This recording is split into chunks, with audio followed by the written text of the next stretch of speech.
Yung? Tignan mo naman yung itsura mo. Tignan mo naman yung Sana itsura wala. mo. Magbukasahan na pagdadakulang ka ng mga matatandang ututo na manonood doon.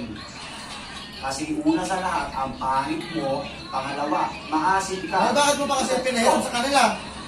Yung kilikili tsaka singit mo parehas naka-dark mode kaya hindi ka babagsakan o walang tatapinig sa'yo na ututong matandang manonood doon. Bobo ka sa buhay mo. Baka na kasi yung speaker mo na yun, dinala-dala mo pa sa taas. Ah, kasi ano eh.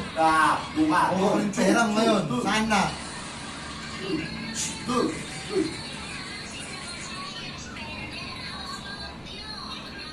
Oh, Diba kasi binigay din ni Kulot? oh my God! Spender! Kaka-spend mo, tignan mo yung bahay nyo, hindi mo mapapitin. Tangina.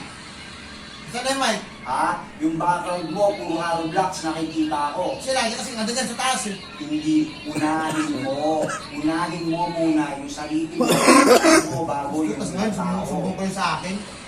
Gamit yun, hindi nyo rin naman Ah. inaalagaan.